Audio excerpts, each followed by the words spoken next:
Day first भाषा व्याकरण एवं लिपि का परिचय। मानव जाति के विकास सुदृढ़ इतिहास में सर्वाधिक महत्व संप्रेषण के माध्यम का रहा है और वह माध्यम है भाषा। मनुष्य समाज की इकाई माना गया। मनुष्य से ही समाज बनता है और समाज की इकाई होने के कारण परस्पर विचार, भावना, संदेश, सूचना आदि को अभिव्यक्त करने के लिए मनुष्य भाषा का ही प्रयोग करता है।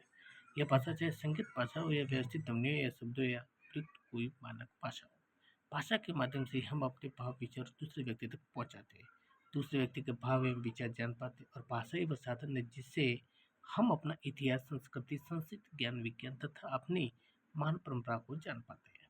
संसार में संस्कृत, अंग्रेजी, हिंदी, बांग्ला, गुजराती, उर्दू, मराठी, तेलुगु, मलयालम, पंजाबी, उड़िया, जर्मन, फ्रेंच, लाती, चीनी जैसे अनेक भाषा।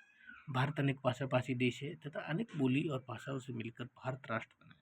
संस्कृत हमारी सबसे भारतीय भाषाओं को सूत्र भाग है, सूत्र भाषा है और वर्तमान में हिंदी हमारी राजभाषा है जो राजकार्य भाषा है। ठीक है। भाषा के दो प्रकार होते हैं, पहला मौखिक, दूसरा लिखित। मौखिक भाषा आपस में बातचीत के द्वारा, भाषण, उद्बोधन द्वारा प्रयोग में लाई जाती है और लिखित भाषा लिपि के माध्यम से लिखकर प्रयोग में ली जाती है। यदि भाषा के भौतिक जीवन के पदार्थों का तब मनुष्य के व्यवहार व चिंतन की अभिव्यक्ति की साधना के रूप में विकसित हुई है, जो हमेशा एक सी नहीं रहती। एक जिस कर दिया हुआ है। इसी कारण संस्कृत, पाली, प्राकृत, परस आदि क्रम से ही आज की हिंदी और राजस्थानी, गुजराती, पंजाबी, सिंधी, बांग्ला, उड़िया, असमिया, मराठी आदि अनेक भाषाओं का विकास हुआ है। भाषा का भेद भी दिया हुआ है। जब हम आपस में बातचीत करते हैं तो मौखिक भाषा का प्रयोग करते हैं, पत्र, लेख, पुस्तक, समाचार पत्र आदि से लिखित भाषा का प्रयोग करते हैं। विचारों का संग्रह भी लिखित भाषा में ही करते हैं। पहला है मौखिक भाषा, दूसरा लिखित भाषा। सामान्य जनजीवन के बीच बातचीत में मौखिक भाषा का प्रयोग होता है। इसे प्रत्यपूर्व सीखने की आवश्यकता नहीं होती, बल्कि जन्म के बाद बालक द्वारा जो परिवार और समाज के संपर्क में परंपरागत संप्रेषण व्यवहार के कारण स्वाभाविक रूप से मौखिक भाषा सीखी जाती है, जबकि लिखित भाषा की प्रकृति और उसी अनुरूप उच्चारण प्रयत्नपूर्वक सीखना पड़ता है। मौखिक भाषा के ध्वनियों से स्वतंत्र लिपि चिन्ह द्वारा ही भाषा का निर्माण होता है। भाषा और बोली। एक सीमित क्षेत्र में बोली जाने वाली भाषा के स्थानीय रूप को बोली कहा जाता है, जिसे भाषा भी कहते हैं। कोसों कोसों पर पानी बदले 5 कोस पर वाणी, अरे हर 5 मिनट पर मिल पर बोली बदलावा जाता है।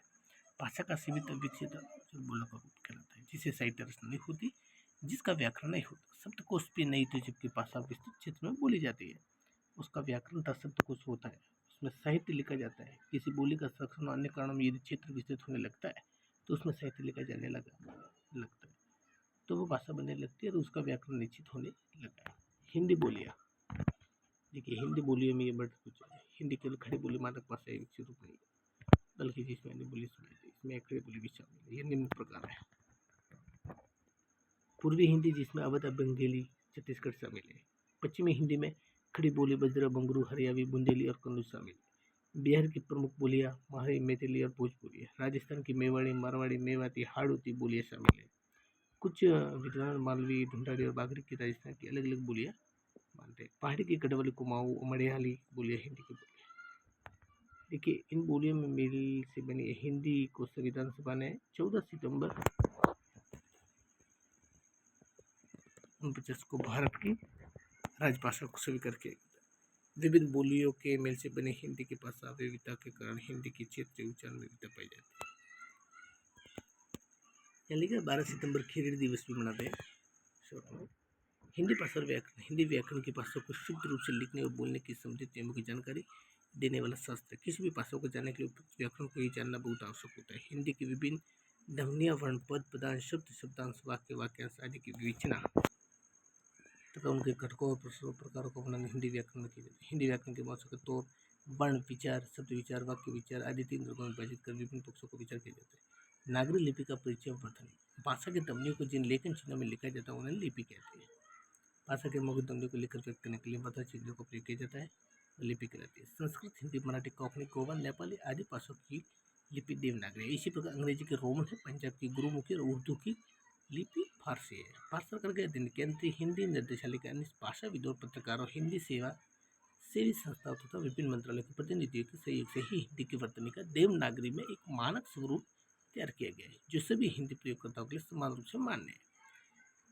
देवनागरी लिपि का निर्धारक जो मानक रूप है वो देखिए, आ, ई, यू, स्वर ई उरी ऐ ओ आई ओ औ। 11 मात्रा आ की कोई मात्रा नहीं है, जिसमें बताया अनुस्वार भी बताया है। जैसे अंश, संदेशा, संपदा, अंश, अनुनासिक में चित्र बिंदु, जैसे हंसना, धुआ, चांद, विसर्ग अ।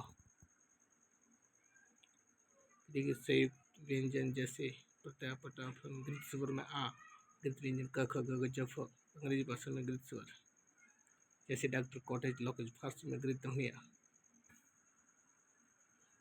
इस प्रकार हम अपनी हिंदी, अपनी बात एक दूसरे को माध्यम से कह सकते हैं। भाषा के दौर पर मौखिक, लिखित और कुछ प्रश्न भी दिए हुए हैं।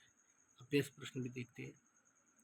निम्नलिखित में से राजस्थान की बोली नहीं है, तो इसमें आती है सीमित क्षेत्र में बोली जाने वाली भाषा की स्थानीय को कहते हैं उपभाषा। निम्नलिखित में से किसकी देवनागरी लिपि नहीं है, तो वह पंजाबी। और खड़ी बोली हिंदी के किस से निकली है, वह पश्चिमी हिंदी। ये प्रश्न दिए हुए अभ्यास प्रश्न। नमस्ते।